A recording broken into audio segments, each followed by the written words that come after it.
In a lot of Japanese households, bedtime doesn't look like what bedtime looks like in mine. No 10 trips back to the room, no crying it out behind a closed door while you sit on the stairs with your phone timing it.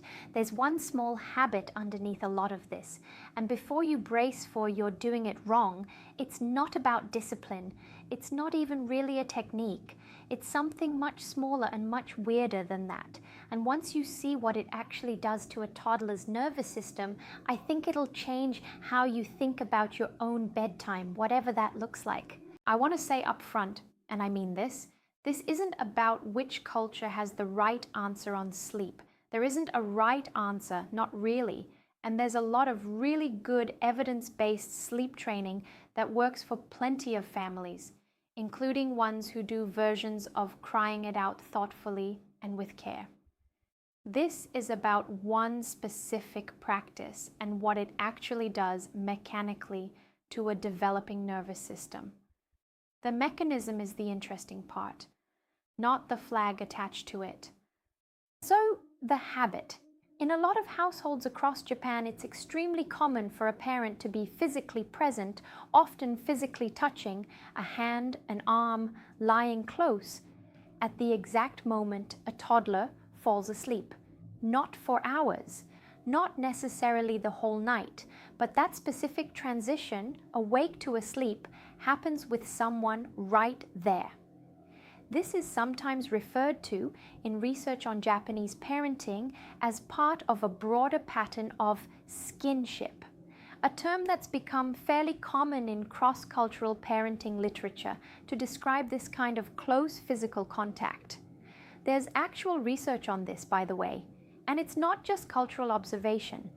Anthropologist James McKenna, who has spent decades studying infant sleep across cultures, much of it through the Mother-Baby Behavioral Sleep Laboratory at the University of Notre Dame, has written extensively about how solitary infant sleep, a baby or toddler falling asleep completely alone in a separate room, is actually the unusual arrangement historically and globally.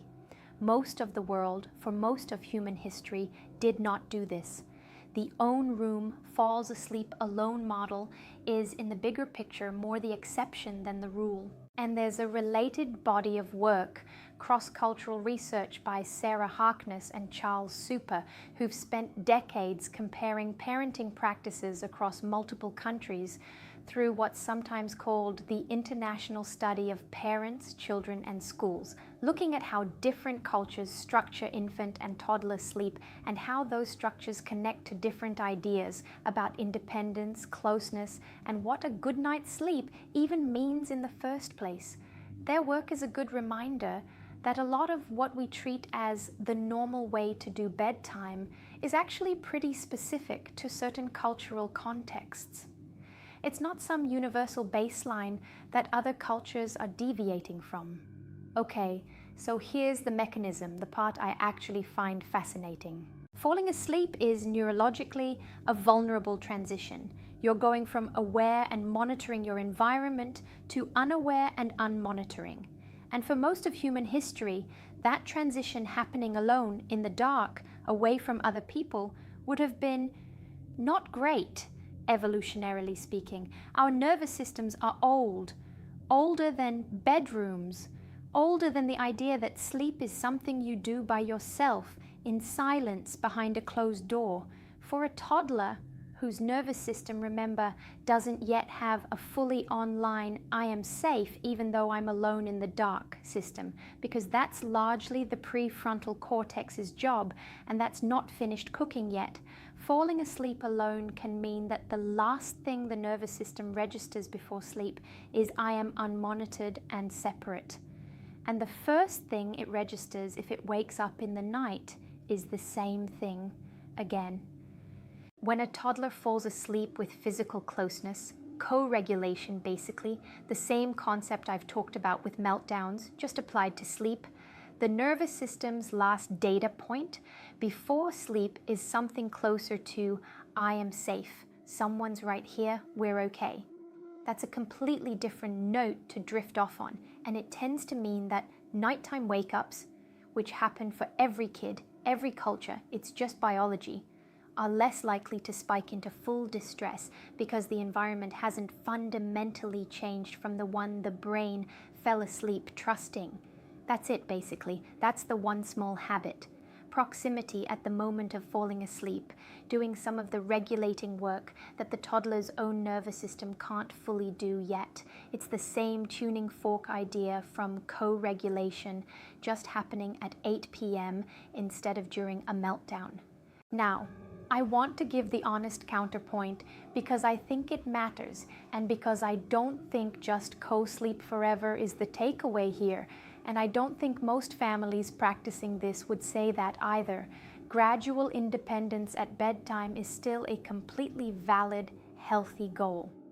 Kids do eventually need to be able to fall asleep without someone right there, for their own sake, and often for the parents' sake too, very reasonably. The difference isn't do this forever versus never do this. It's about how and when that transition happens.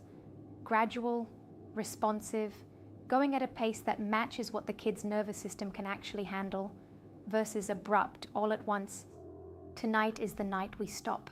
This is where I want to bring in the sequence actually, because it connects here in a way that surprised me when I first made the connection. This habit, the physical closeness at bedtime, works beautifully on the nights you have the bandwidth for it, the energy, the patience, the time. But what about the nights you don't? The nights you're running on fumes, bedtime is already late, and the idea of lying there for 40 minutes until he's fully asleep feels like it might actually break you. That's exactly what the reset cycle is for. Regulate, break, repair. 3 steps, and I built them specifically for the nights where the ideal version of anything, bedtime, mornings, meltdowns, just isn't available. Because you're a real person with a real limit. And tonight, you've hit it. It's pinned in the comments if any of this is landing for you. Here's how the sequence shows up at bedtime specifically, on one of those depleted nights. Regulate before you even start the bedtime routine, 30 seconds, somewhere private if you can manage it. Hand on your chest, slower exhale than inhale. You're not trying to manufacture 40 minutes of patience you don't have. You're just trying to start the routine from something other than empty. Break for when the routine takes longer than you have left in you and something slips. A sharper, okay, that's enough, lights out than you meant. The break step isn't about never having that moment. It's about not letting that one moment define the whole night for either of you. Repair. And this one's interesting at bedtime specifically because sometimes repair has to wait until morning. That's okay. Hey, bedtime got a little rough last night, huh? I love you, good morning. A few seconds. That's the repair. The nervous system remembers patterns, not single nights. I want to come back to that neural wiring idea for a second because it connects the cultural piece to the bigger picture. The same sensitive period for sleep that I mentioned in other videos, the toddler years being a window of high plasticity, means that repeated, predictable sensory experiences around sleep, the same routine, the same physical presence or lack of it, the same sounds, the same sequence, get wired in as what sleep is neurologically, which is part of why both approaches, the closeness model and the more independent model, can work when they're consistent. Consistency, more than the specific approach, is what the nervous system is actually responding to.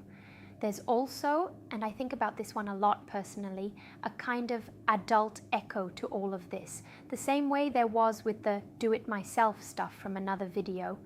Adults who grew up with a lot of physical comfort at bedtime, being held or lain with until sleep, versus adults who were taught, often quite young, to fall asleep completely alone, no matter what, sometimes carry that into how they experience sleep and even rest in general as adults. Sleeping alone can feel like relief to one person and like something close to loneliness to another, and a lot of that difference might trace back to exactly this kind of early wiring. Neither version is wrong, but it's worth noticing, especially if you've ever wondered why your partner sleeps completely differently than you do, or why a hotel room alone feels like vacation to one of you and feels strange to the other.